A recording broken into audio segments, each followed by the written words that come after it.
Hi friends आज मैं आपको बुद्ध धर्म की और हिंदू धर्म की असमानताओं के बारे में बताने वाला हूँ।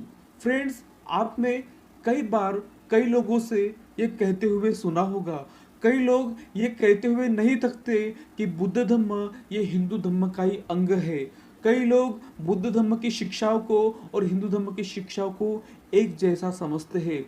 हिंदू धर्म में जो वैष्णव संप्रदाय है वो भी गौतम बुद्ध को विष्णु का नवा अवतार कहता है। लेकिन फ्रेंड्स, इन बातों में कितनी सच्चाई है ये मैं आज इस वीडियो में बताने वाला हूँ। फ्रेंड्स, अगर आपने अभी तक मेरे इस चैनल को सब्सक्राइब नहीं किया तो जल्दी से फ्रेंड्स मेरे इस अम्बेडकरी मीडिया चैनल को सब्सक्राइब कर दीजिए। साथ ही सब्सक्राइब बटन के बाजू में जो बेल आइकन की बटन है उसे भी प्रेस कर दीजिए ताकि मेरे नए वीडियो सबसे पहले आपको मिलते रहे।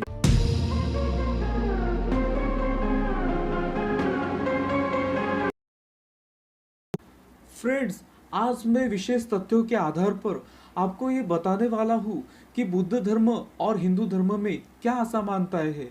फ्रेंड्स, जिन्होंने भी हिंदू धर्म की शिक्षाओं को और बुद्ध धर्म की शिक्षाओं को सही से पढ़ा है, वे लोग कभी भी ये नहीं मानेंगे कि बुद्ध धर्म की शिक्षाओं में और हिंदू धर्म की शिक्षाओं में समानताएं हैं। फ्रेंड्स, हम ईश्वर से ही शुरुआत करते हैं।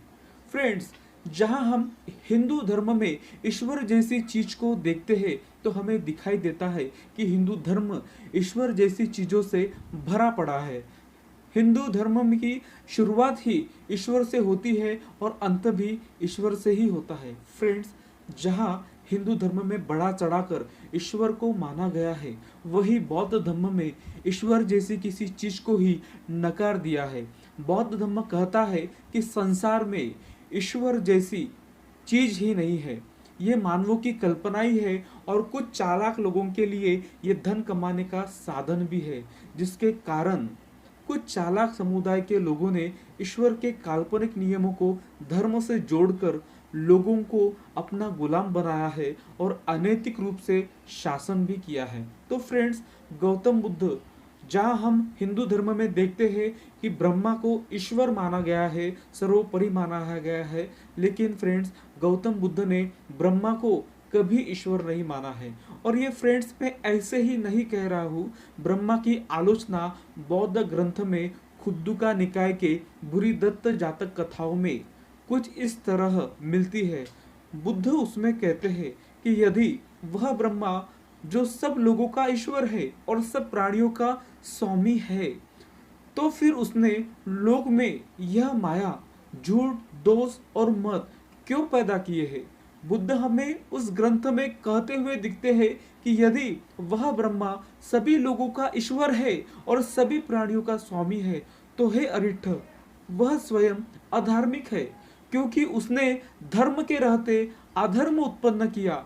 इतना ही नहीं तो बुद्ध हमें ईश्वर के विषय में महाबोधि जातक कथाओं में भी कुछ इस तरह कहते हुए दिखते हैं।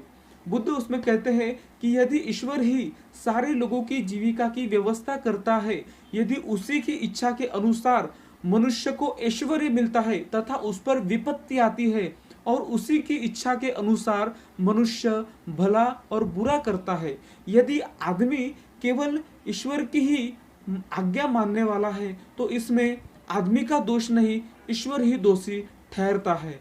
तो फ्रेंड्स, यह बातें ईश्वर के विषय में हमें बौद्ध धर्म में दिखाई पड़ती है।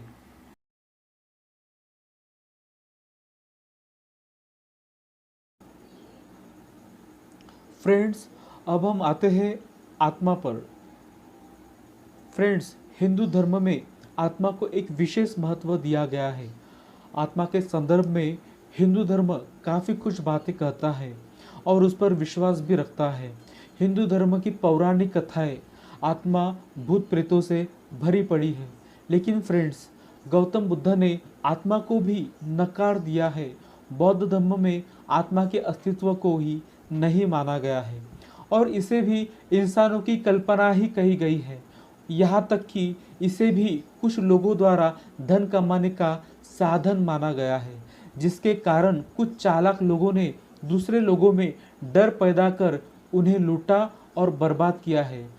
गौतम बुद्ध हमें आत्मा के बारे में भी स्पष्ट दिखाई देते हैं और वे कहते हैं कि किसी भी जीव में आत्मा नाम की कोई चीज नहीं होती, और कहा है कि हर जीव 5 स्कंदों से भी मिलकर बना है।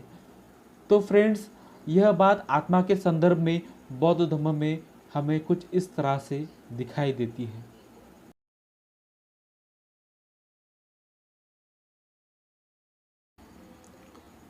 तो फ्रेंड्स, हम अब आते हैं वेदों पर। फ्रेंड्स, जहाँ हम देखते हैं कि हिंदू धर्म में वेदों को काफ़ी महत्व दिया जाता है और वेदों का ही सहारा लेकर ब्राह्मण अपने ज्ञान का बोलबाला दिखाता है। हिंदू धर्म के अनुसार वेदों को ईश्वर ने बनाया है और वेदों को मानना ही हिंदू धर्म के लोगों के लिए धर्म का पालन करने जैसा है।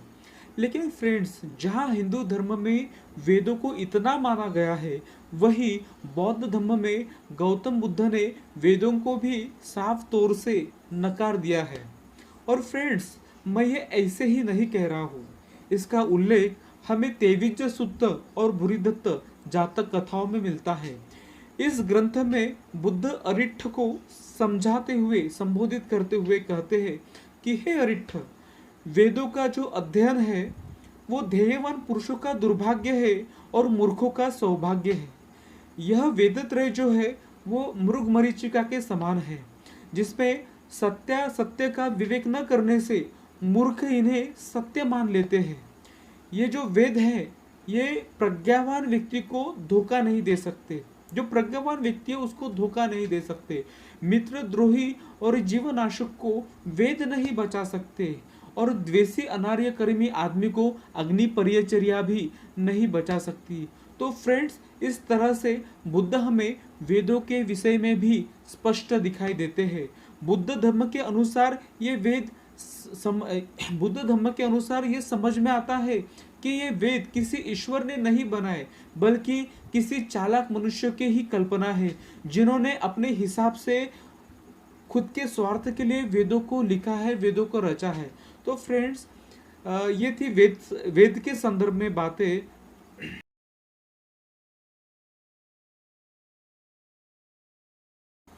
तो फ्रेंड्स, ये थी वेदों के संदर्भ में बातें। अब मैं आपको लेके चलता हूँ वर्णों पर। फ्रेंड्स, हिंदू धर्म में वर्णों को काफ़ी महत्व है। हिंदू धर्म के लोग वर्णों को काफ़ी मानते हैं तथा रोटी बेटी का व्यवहार भी वर्ण जातियों के आधार पर ही करते हुए दिखाई देते हैं। हिंदू धर्म के अनुसार 4 वर्ण माने गए हैं, जिसके कारण इंसानों में कई हजार जातियां भी बनाई गई हैं, जिसमें ब्राह्मण को सबसे ऊंचे वर्णों में रखा गया है। उसके नीचे क्षत्रिय को रखा गया है, क्षत्रिय के नीचे वैश्य को रखा गया है और वैश्य के नीचे शूद्र को रखा गया है। और ये सब वर्ण व्यवस्था हिंदू धर्म में इंसानों के लिए बनाई गई है, जिसके कारण इंसानों में भेद किया गया है।